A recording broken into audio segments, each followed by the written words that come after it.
Alrighty, here are the communication principles, and number one is that you cannot not communicate.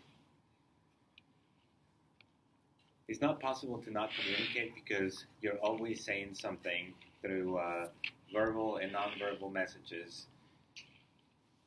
If you remember when we first met, we made impressions about each other, and even when we exchange information, you're making assumptions about somebody else, and even from what he said, before you respond, you're thinking about what you're going to say next. So information is flowing continuously and constantly.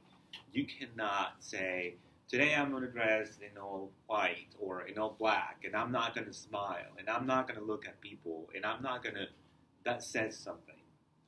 And the best part about learning that you cannot not communicate is that when you're aware that you're always saying something, then you understand that there's a message with everything we do, and with the way you look, with the way that you keep your things, with the way that you walk, your mannerisms, anything and everything about you says something, and you cannot not communicate.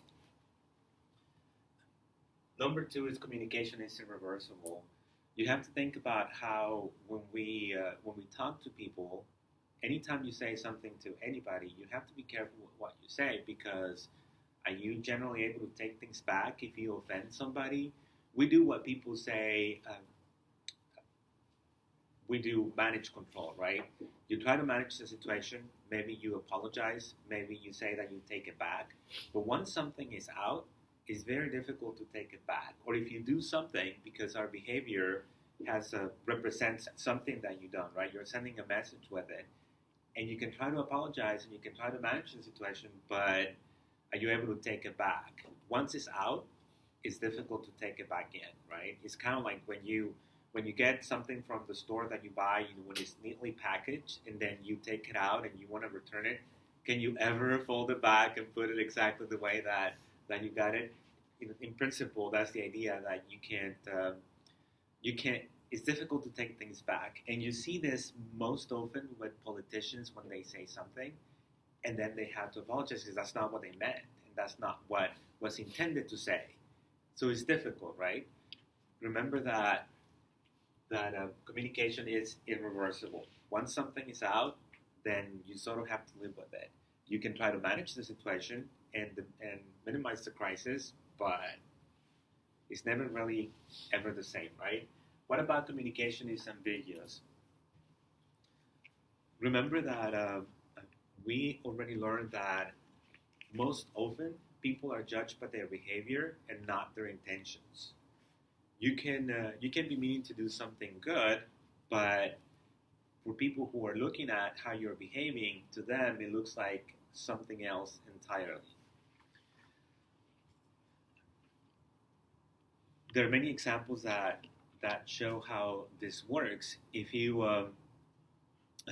for example, think about how someone who is trying to go in the backyard of their home and they're trying to, because they forgot their keys inside, or their vehicle, they locked in their keys here at the parking lot, and they're trying to somehow try to get into their vehicle. What does it look like? Right? And yet they're trying to break into their own vehicle, but you don't know that. You don't know the person, and you make assumptions, right? And so there are a lot of instances in which you can see what people are doing, and it can look like something else, and you're going to be judged that way. That's why, for example, we do what is called manage our personality.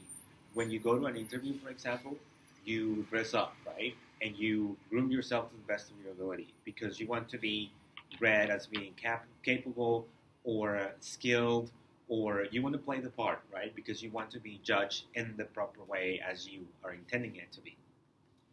And then finally, communication involves content and relationship dimensions. This one could be tricky for what the description says, but it's actually pretty easy. In this instance, we're talking about communication involves content and relationship dimension in terms of what you say, the actual content of what the message that you use takes shape as to what it means based on who you say it to. For example, if you say, I love you, then it depends who you say it to that the meaning is going to change. If you say it to your mom, to your brother, to your sister, to your boyfriend, to your husband, then it changes, right?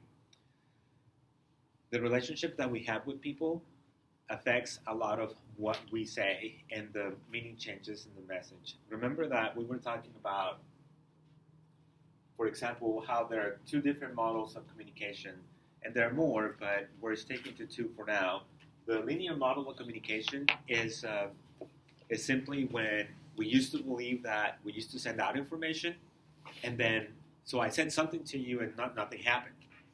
You got the message, then I kept quiet, then you responded, something was said, and then I got the message. Then I interpreted the message. And it was back and forth that way. But what we have come to realize is that this process is not linear or static. It's dynamic and ever-flowing. From the time that we see each other, we make assumptions about the people that you're in contact with or that you're talking to, and the message begins to flow, and it doesn't stop. Whatever you're getting, you're interpreting, and you're reading the other person even by what they look like or what you think their intentions are or what they said or the way they said it. And this communication or this process just keeps on going. It doesn't stop. So that is, in essence, communication principles, the linear model of communication, and the interactive dynamic model of communication.